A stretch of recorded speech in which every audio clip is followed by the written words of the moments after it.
kakatuuliriza jangu ndukuwe yamugambe bwati a rebel without a gun omuyekera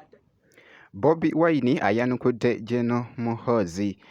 wali munange amugambye nti nno a rebel without a gun. Jukira nti nno General Muhoozi abadde alina munanga ati byawandiise ku mukulu munanga ati Bobi Wine obubaka wali ku mukutu ogwa X byengenda okubeera nga nkutuusaako ate nga ku side yemu Bobi Wine avuddeyo n'alaga obutali bumativu eri UN SG byengenda okubeera nga nkutuusako ko mu maaso awo Secretary General kosa wali EPAS avuddeyoko n'alaga obutali bumativu actually eby'omukyala wa Bobi Wine ngenda kubeera nga mbikutuusako ko mu maaso awo wabula kansooke actually ndowooza nkuzanyiremuko akatambi ka Bobi Wine kakati nno avuddeyoko wali n'agamba nti nno we are not happy. We are really disappointed that the Secretary General of the United Nations is in Uganda, but he has not spoken about the gross human rights violations that are ongoing in Uganda. He has not spoken about the abuse of democracy in Uganda. He's in Uganda, but while he's in Uganda, opposition leaders, including myself and Dr. Besigye and others, are either under house arrest or on the run from the military. Bwatyo omukulu munanga ate Bobi Wine bwali mukulaga munanga ate obutali bumativu eside eyo wabula nga ku side yemu wali Bobi Wine avuddeyoko n'akola post ng'ali mu kwanukula Jenny Muhoozi yokera nti nno Jenny Muhoozi ya postinga n'agamba nti nno katandika butandisi uliriza Muhoozi yagenze n'agamba nti ka Bobi is the first selfie and YouTube rebel nti Bobi ye muntu asoose okuba omuyekera wa selfie ne ku YouTube n'agamba congratulations to him. Bobi n'akomawo n'amwanukula kakatuuliriza jangu ndukuwe yamugambe bwati a rebel without a gun omuyekera atalina mundu uliriza hiding in plain sights nga yekweka mu nfo ezitalina kyezirimu nti yekwese wano oba mu nsiko waliwo ensiko enfo ziri puleyini okategeera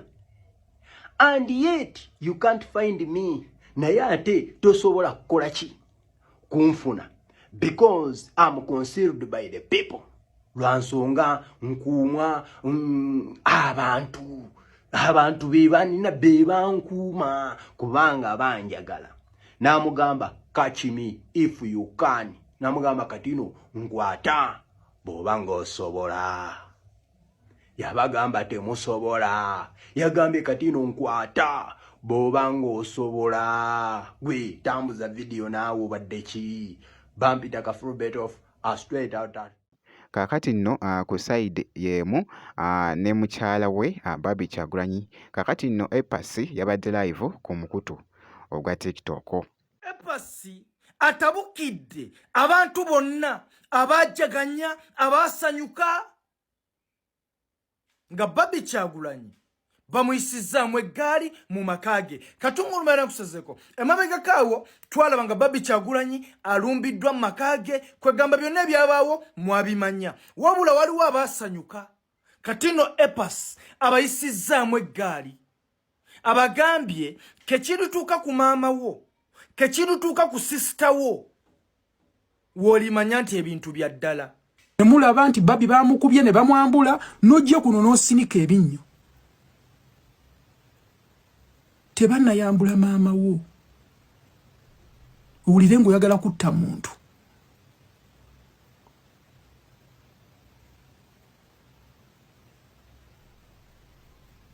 owulire ng'oyagala gwa muntu mu bulago kabe sister wo I'm just being honest with you guys mubeeremu n'ako obuntu mubeeremu n'ako obuntu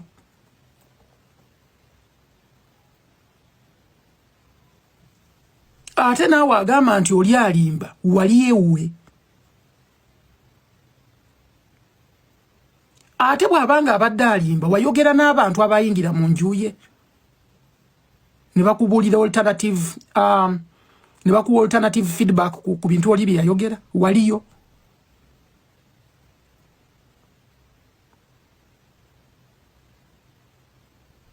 kirowoozeeko naye nga byebyo munnanga ate ebikyagenda mu maaso ffe weetuli okubeera nga tukuwa information etambula munnanga ate ku celebrity wo ky'olina okukola kusigala nga weekuumidde ku Jaminati Yugi naye ng'okoze ekintu kimu nga osubscribinze ebisigadde byonna gwe just bitwekere kasita obeera ng'osubscribinze.